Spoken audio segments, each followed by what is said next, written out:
Thank you, Marie. And thank you, esteemed members of the faculty, proud parents, devoted friends, squirming siblings. Congratulations to all of you, but especially congratulations to the magnificent Berkeley class of 2016. Woo!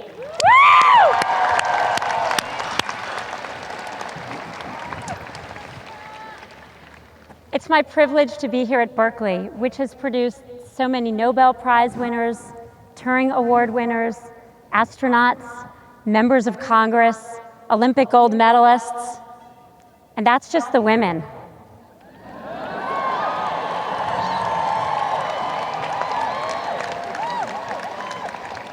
Berkeley has always been ahead of the times. As Chancellor Dirk said, in the 1960s, you led the free speech movement. Back then, people used to say with all the hair, how do we even tell the men from the women? Today we know the answer: man buns.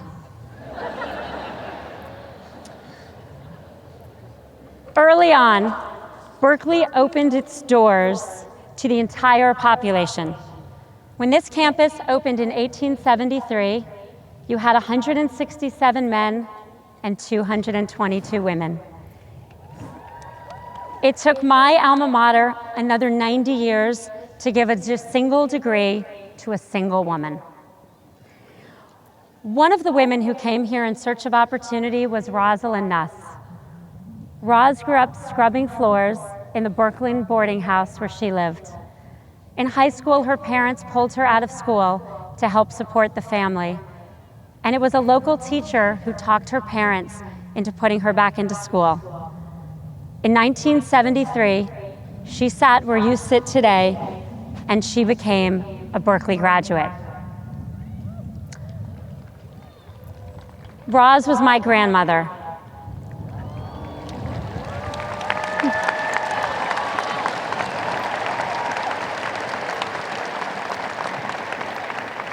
She is one of the major sources of inspiration in my life. I was born on her birthday, and I am so grateful to Berkeley for recognizing her potential. And I want to say a special congratulations to the many who today become the first in your families to graduate from college. What a remarkable achievement.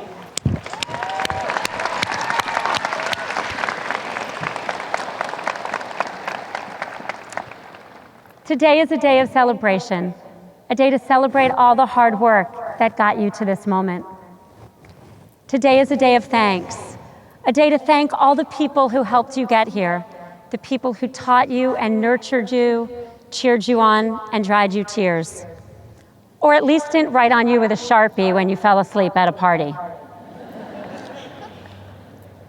Today is a day of reflection, because today marks the end of one era of your life and the beginning of something new. A commencement address is meant to be a dance between youth and wisdom. You provide the youth. Someone comes up here to be the voice of wisdom.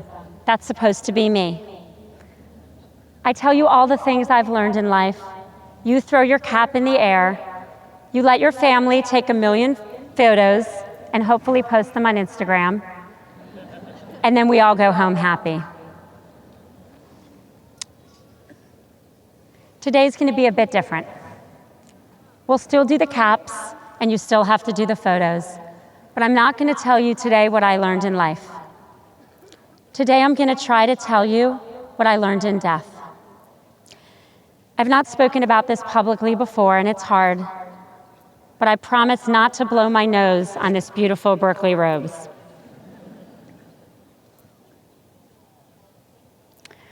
One year and 13 days ago, I lost my husband, Dave.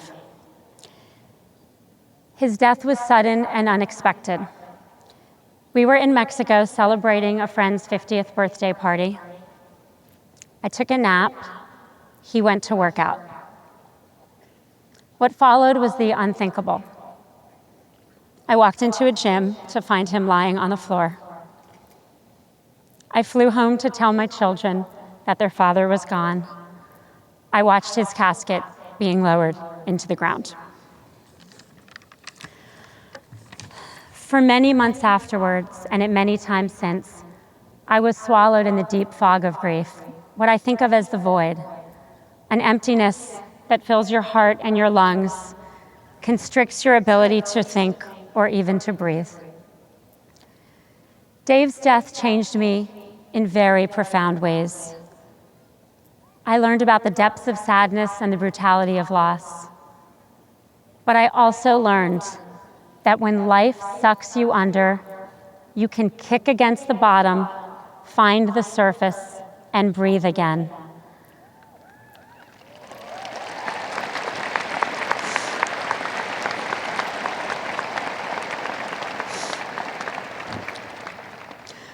I learned that in the face of the void, or in the face of any challenge, you can choose joy and meaning.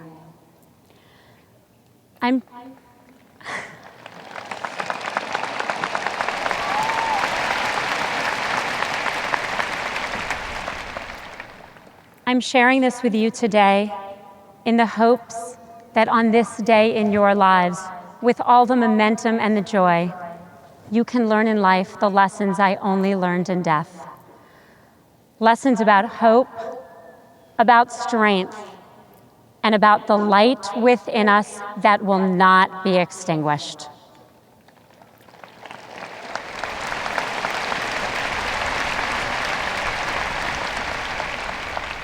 Everyone who's made it through Cal has already experienced some disappointment. You wanted an A, but you got a B. Let's be honest, you got an A-, but you're still mad. You applied for an internship at Facebook, but you only got one at Google.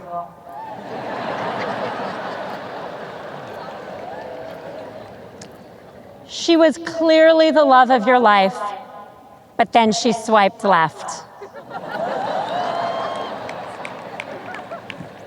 Game of Thrones, the show, has diverged way too much from the books, and you're mad because you read 4,352 pages.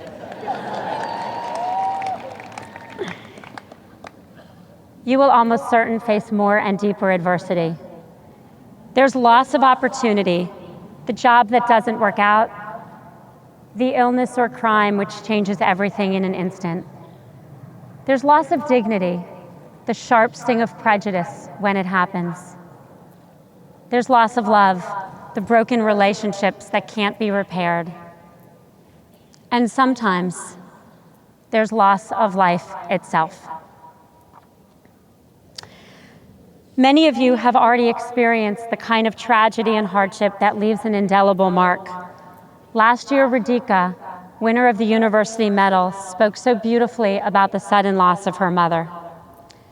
The question is not if some of these things will happen to you, they will. What I want to talk about today is what you do next. About the things you can do to overcome adversity, no matter when it hits you or how it hits. The easy days ahead of you will be easy. It is the hard days, the days that challenge you to your very core, that will determine who you are. You will be defined not just by what you achieve, but by how you survive.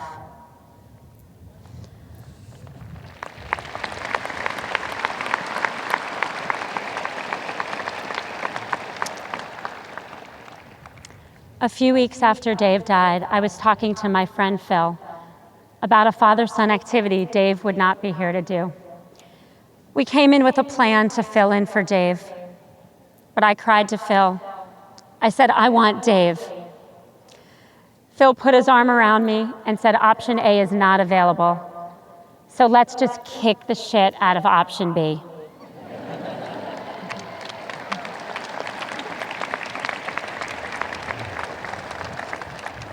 We all at some point live some form of option B. The question is, what do we do next?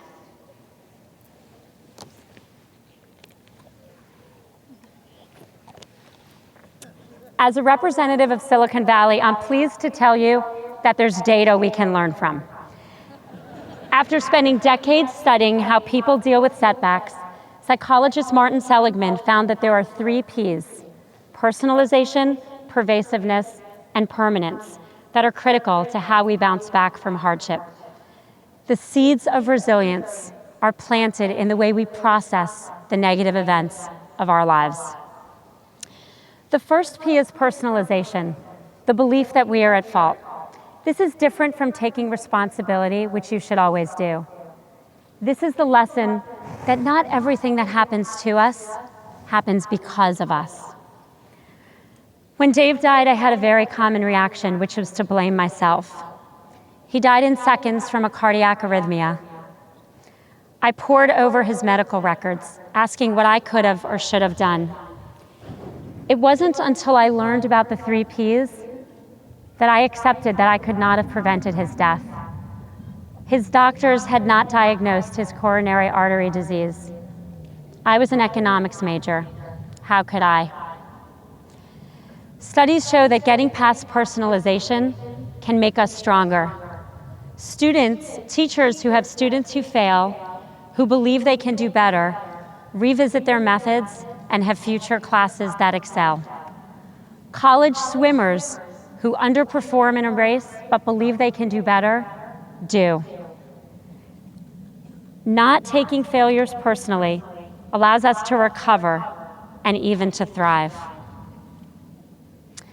The second P is pervasiveness, the belief that an event will affect all areas of your life.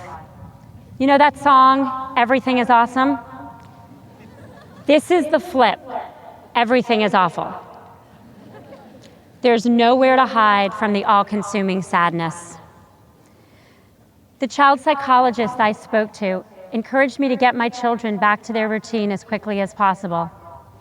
So 10 days after Dave died, my kids went back to school and I went back to work. I remember sitting in my first Facebook meeting in a total haze, thinking, what is everyone talking about and how could this possibly matter? And then I got drawn into the conversation, and for a second, the briefest of all seconds, I forgot about death. That second helped me see that there were other things in my life that were not awful. My children and I were healthy. My friends and family, some of whom are with me today, were carrying us quite literally. The loss of a partner often has severe negative financial consequences, especially for women. So many single mothers and fathers struggle to make ends meet and don't get the time off they need to care for their families. I had financial security, the ability to take the time off I needed, and not just a job I loved, but one where I was encouraged to spend all day on Facebook. Gradually, my children started sleeping through the night, crying less, and playing more. The third P is permanence, the belief that the sorrow will last forever. This was the hardest by me for far, because for so long it felt like the overwhelming grief would never leave. We often project our current feelings out indefinitely. We're anxious, and then we're anxious that we're anxious. We're sad, and then we're sad that we're sad.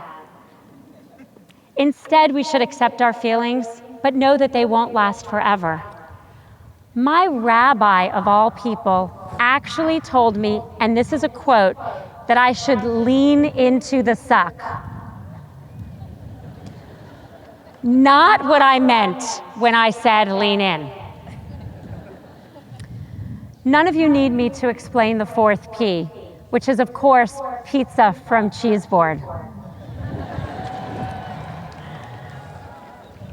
But I wish I had known about the 3 Ps where I was your age, because there are so many times they would have helped me. Day 1 of my first job out of college, my new boss figured out that I did not know how to enter data into Lotus 123. That's a spreadsheet. Ask your parents later. His mouth dropped open, and he said in front of everyone, "I can't believe you got this job without knowing that." And then he left the room. I was sure I was getting fired my very first week of work. I thought I was terrible at everything, but really, I was just terrible at spreadsheets.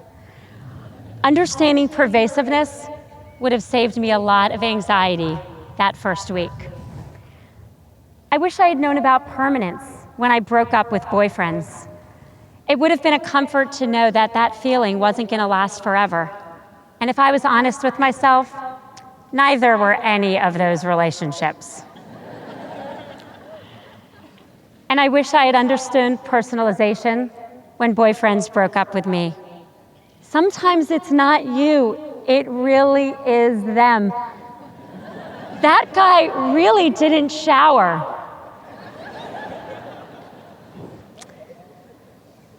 And all three P's ganged up on me when in my 20s I got divorced.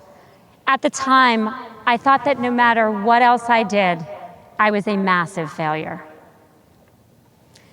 The three P's are common emotional reactions to so many things that happen to us in our careers, in our personal lives, in our relationships. You're probably feeling one of them right now about something in your life. But if you can recognize you're falling into these traps, you can correct. Because just as our bodies have a physiological immune system, our brains have a psychological immune system. And there are things you can do to help kick it into gear. One day, my friend Adam Grant, a psychologist, suggested that I think about how much worse things could be. This was completely counterintuitive to me. I would have thought that getting through something like death was about finding every positive thought I could. Worse, I said to him, are you crazy? How could things be worse? He looked at me and said, Dave could have had that same cardiac arrhythmia driving your children.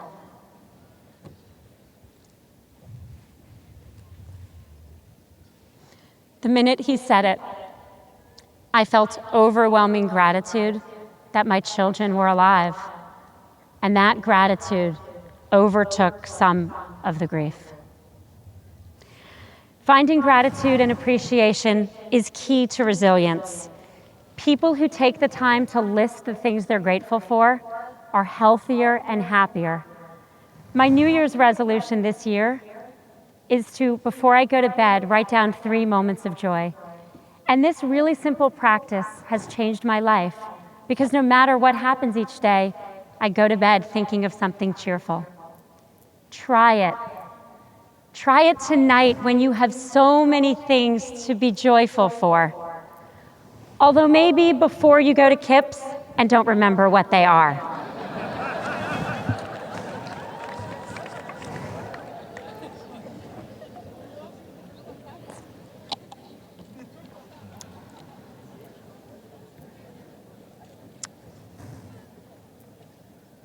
Last month,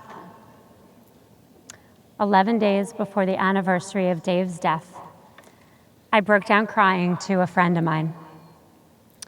We were sitting, of all places, on a bathroom floor. I said 11 days. A year ago, he had 11 days left, and we had no idea. And then through tears, we asked each other how we would live if we knew we had 11 days left. As you graduate, can you ask yourselves to live as if you had 11 days left? I don't mean blow everything off and party all the time, although I've already said tonight's an exception. I mean live with the understanding of how precious every day would be, because that's how precious every day actually is.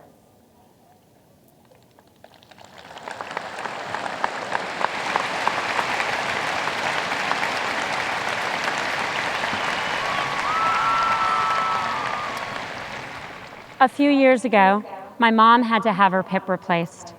Before that, she walked without pain, but as her hip disintegrated, every step she took was painful. Today, years after the operation, she's walking without pain, but she's grateful for those steps, something that never would have even occurred to her before. I stand here today, a year after the very worst day of my life. The worst day. The worst day I can imagine. And two things are true. I have a huge reservoir of sadness. It is with me always. It is right here where I can touch it. I never knew I could cry so often or so much.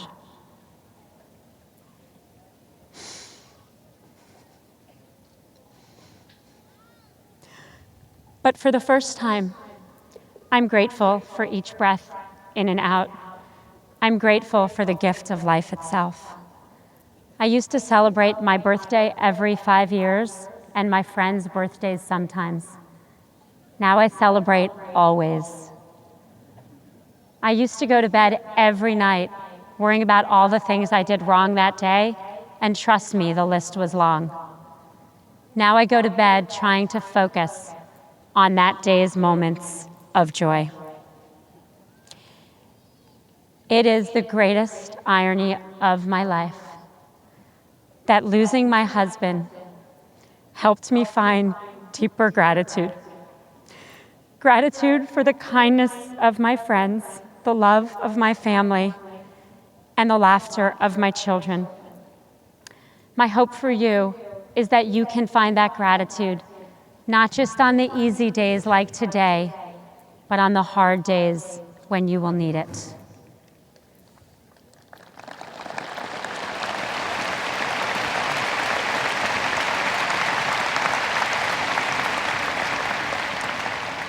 There are so many moments of joy ahead of you.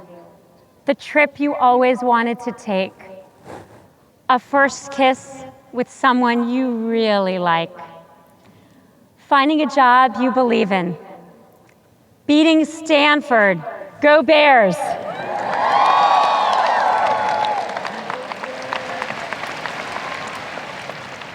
All of these things will happen to you. Enjoy each and every one. I hope that you live your life, each precious day of it, with joy and meaning. I hope that you walk without pain and you are grateful for each step. And when the challenges come, I hope you remember that deep within you is the ability to learn and grow. You are not born with a fixed amount of resilience. It's a muscle. You can build it up and then draw on it when you need it. And in that process, you figure out who you really are, and you just might become the very best version of yourself.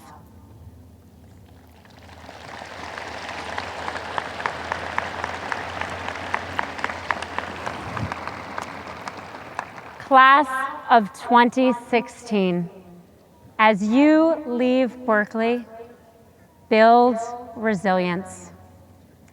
Build resilience in yourselves.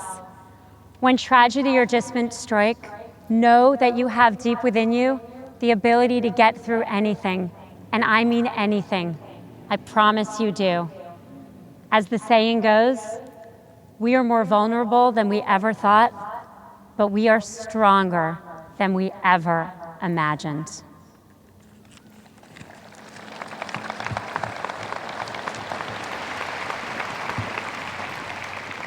Build resilient organizations. If anyone can do it, you can, because Berkeley is filled with people who want to make the world a better place. Never stop working to do so, whether it's a boardroom that's not representative or a campus that's unsafe. Speak up, especially at institutions like this that you hold so dear. My favorite poster at work reads, "Nothing at Facebook is someone else's problem." When you see things that are broken, and you will see things that are broken, go fix them.